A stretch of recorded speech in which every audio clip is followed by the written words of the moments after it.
Hello everybody, welcome back to the channel. So in today's video, I want to go into further depth about the match between Barcelona and Atletico Madrid. And the reason why is because I never really got to getting into the nitty gritty of Pedri, Frenkie, and Kounde. We're also going to be talking about Lamine Yamal at the end of this video because all of these players have been exceptional. And in the end, these are the players who are the heart of Barcelona today. Pedri, Frenkie, and Kounde for sure were standout performers alongside with Lamine Yamal. Yes, we saw Ferran Torres scoring his goal, but the engine, right, the heart, the brains came from these group of players. Barcelona dominated possession with 56.7%, taking 15 shots compared to Atletico, who had 6, and they created clear goal scoring opportunities. However, none of those goal scoring opportunities that Atletico Madrid created ended up as a shot on target. They had 0 shots on target. Atletico Madrid were not clinical, even though they went much more attack heavy in this second leg. And I believe that Barcelona expected that. Barcelona expected for Atletico Madrid to go in and to score goals. Hence the reason why they were much more defensively aware, and we just had to be much more clinical in front of goal when we do have the chance. Hence the reason why Ferran Torres scored on the 27th minute. Pedri was exceptional in this match, completing 61 of 68 passes, which is a 88% completion rate, making 7 recoveries, while Frenkie de Jong won all tackles and aerial duels, contributing to Barcelona's control. Kounde had 5 duels won and 100% long ball accuracy, which further solidified the defense. Keep in mind that Kounde had a huge role and responsibility in the match because Julian Alvarez, Antoine Griezmann were all running through there. And because of Barcelona's 4-3-3 formation, it allowed them to maintain numerical superiority in the midfield, with players like Fermin Lopez drawing Atletico Madrid center backs, creating spaces for wingers. And this tactical adaptability overall, especially in the second half, ensured Barcelona's progression despite Atletico Madrid's pressure. And here's the thing, there was a moment in this match where I would say Atletico Madrid for like 25 to 30 minutes were complaining about every single touch when they had the ball. Every time they had the ball, and let's say Frenkie de Jong or Kounde or Raphinha or Pedri or whoever was there tried to receive the ball, they go down on the ground and they start complaining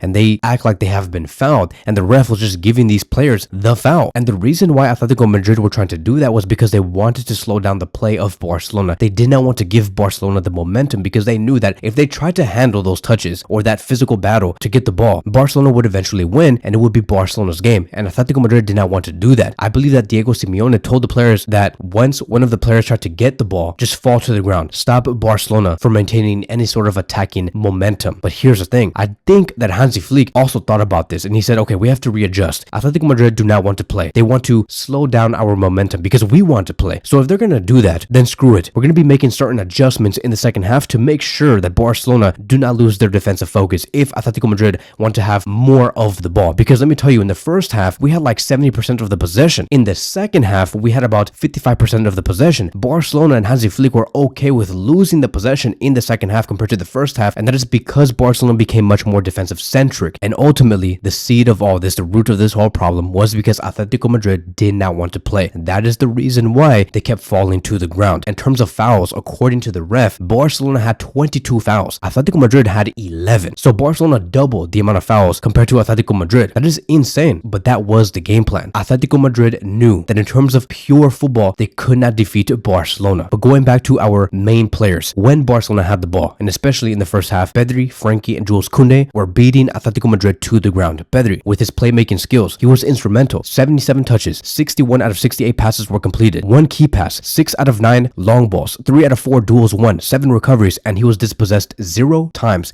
And if you look at the last 20 to 25 minutes of this match, Pedri was the main player that was trying to set the tempo of this game. This correlates to what I did say earlier, right? Atletico Madrid did not want to play because they knew that when Barcelona had the ball, it would be very hard to take the ball away from them. So Pedri was the main fighter. He tried to control the game and he made sure that when he had the ball, he would not lose it to one of Atletico Madrid's men. For Frenkie de Jong, his defensive work was crucial as a pivot, right? Taking on a Busquets type role, cleaning up situations, winning direct duels, and overall, he had 83 touches, 67 out of 76 passes were completed, 1 chance created, 12 passes into the final third, 7 out of 8 long balls, 7 recoveries, 3 out of 5 ground duels were won, and had 100% success in tackles and aerial duels. His intensity, awareness was vital, which resulted in De Paul's poor performance. We have talked about this before, right? In the pre-match preview, one of the key battles was going to be between De Paul and Frenkie de Jong, but Frenkie de Jong said, no thank you, goodbye, I am above you, and I own the pitch, not you. As for Kounde, like we have discussed, contributed a lot in defense, winning duels, blocking crosses, 75 touches, 51 out of 57 passes were completed, 5 duels won, 2 shots, 100% of the dribbles were completed, and so was long balls, 2 clearances, 2 interceptions, and 5 recoveries. His rock-solid display helped maintain Barcelona's control and create counter-attacking opportunities. I also do want to shout out to Fermin Lopez and Eric Garcia, because for Fermin Lopez, his position was close to Normand, who was one of the defenders of Atletico Madrid, and that allowed Barcelona to play in the opposite field, with his movement fixing Normand and enabling Ferran Torres to break through. If you go look back at that play, Fermin Lopez had a huge part to play in this goal. For Eric Garcia, his defensive contributions in the second half was very notable. Yes, he made some misplaced passes, we did see it, but overall, when Eric Garcia had to go through the defensive duels, coming in on the 58th minute for Fermin Lopez, he was given specific instructions. He won a lot of aerial duels, made clearances, helping Barcelona maintain possession under pressure. And so lastly, going to Lamine Yamal. Lamine Yamal was the main creator on this night, with completing the most dribbles, which was 2. He was the most foul player 4 times, won the most duels 7, lost the most duels, which was 7, but ultimately was the most effective player. As we can see here on the heat map, this is where he played the majority of the time. As you can see, he always centered himself and tried to look for those through passes to send to either Ferran Torres or Raphinha or Jules Kounde. Here is also going to be his shot map on where he did take his shots. It's very central. Once again, he usually does not like taking his shots on the right flank. He tries to position himself right through the middle. So it is a big season for Lamine Yamal overall. In terms of the most successful dribbles in Europe's top 5 leagues since the beginning of 2025, Lamine Yamal has a total of 62. Then comes in second place Doku with 47. So there's a huge difference and margin between Lamine Yamal and Doku. And we're talking about Doku here, one of the best dribblers in the world. Lamine Yamal is above that by 15 total successful dribbles. Lamine Yamal is also the only winger in Europe's top 7 leagues to rank in the 95th percentile for assist, key passes, and successful dribbles. He is in the 100th percentile for successful dribbles, 100th percentile for attacking actions, 99th percentile for key passes, 96th percentile for assist, 95th percentile for expected goals and expected assist, and 94th percentile for progressive carries. Lamine Yamal is the only player with 10 plus assists and 10 plus through balls this season in Europe's top 5 leagues. It is insane. And in total, 30 goal contributions this season, 13 goals and 17 assists. What more can you ask from a player who is 17 years old? It is just phenomenal. And so that is it. That is going to be wrapping up today's video. Thank you guys so much for watching, and I'll see you guys in the next one.